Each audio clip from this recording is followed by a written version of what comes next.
مساء الفل عليكم، انا ساره محمود. هبتدي معاكم بودكاست ناعم وخفيف هيكون اسمه محدش قال لنا كده، وهنعرضه على منصه دي نيوز. فافتحوا لي ودانكم وجهزوا الشاي ويلا بينا. هنتكلم النهارده عن اكتر حاجه بنحبها وهي النوم، وهنشوف ايه اللبش اللي حواليه اللي هو المفروض ان هو يبقى ابسط حاجه في يومنا، طلع حواليه شويه خرافات بتتوارثها الاجيال.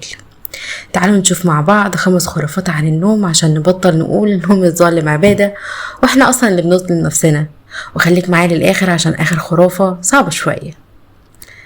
عندنا اول خرافة بتقول ايه؟ لو مش قادر تنام خليك قاعد في السرير، النوم كده كده هيجي لوحده. بس الحقيقة اللي انا عايزة اقولها لك ان ده غلط جدا.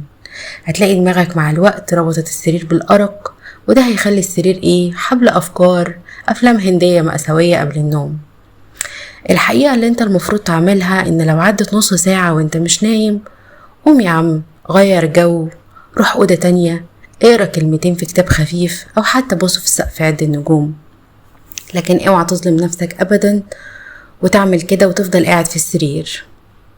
الخرافة التانية، لو انت بتتفرج على التلفزيون في السرير عشان تهدى وتنام، فحب اقولك ان انت كده بترهق نفسك، وهتفضل قاعد لحد الساعة 4 الفجر وانت بتتفرج على اعلان المقص اللي بيقطع لوحده وانت مش عارف انت فين اصلا. الضوء الازرق بتاع التلفزيون او الموبايل بيبوظ لك هرمونات النوم وبيخليك قافش، فلازم تقفل الشاشات قبل ما تدخل تنام في السرير. معانا 3 خرافة بتقول ان انت عادي مفيش مشكلة لو نمت 5 ساعات او اقل كمان، وان انت فاكر نفسك جامد وصحتك بومب. بس ده بجد ده بومب مفرقع، مش بومب عادي من اللي احنا نعرفه. قلة النوم دي بتفتح لك ابواب مرض كتير قوي زي امراض القلب والسكتة الدماغية، يعني بعد الشر علينا كلنا.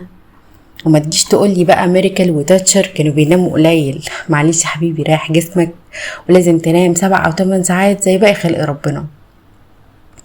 الخرافة الرابعة بتقول لما المنبه يرن اقفله واعمل سنوز، وطبعا كلنا بنعمل كده ونكمل 10 دقايق كمان وتبقى نومة حلوة خفيفة كده ويجي فيها نص حلم في السريع.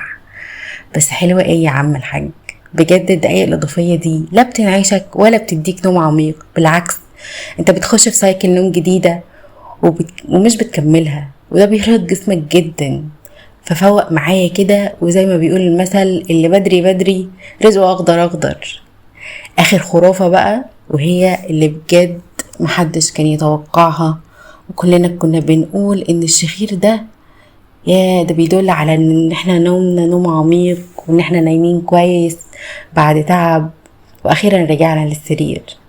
فانا عايزة اديك المفاجأة واقول لك ان الشخير ده يعني بجد ضرره ابشع ما يمكن، عشان الشخير ده مش موهبة صوتية ولا سيمفونية انت بتطرب بيها الجيران. الشخير ده ممكن يكون علامة على مشاكل في التنفس او ضغط الدم، يعني صوتك وانت نايم بيهز الحيطان، فانت اكيد محتاج دكتور. فما تظلمش نفسك وتكمل في الموضوع اكتر من كده. وافتكروا دايما ان كل حاجة وليها اصول حتى النوم. ولو عجبتكم الحلقة شاركوها مع اصحابكم السهرانين اللي مستنيين فيديو كريستيانو وهو بيمضي مع الاهلي. واتمنى الحلقة تكون عجبتكم واستفدتم منها، واحلام سعيدة.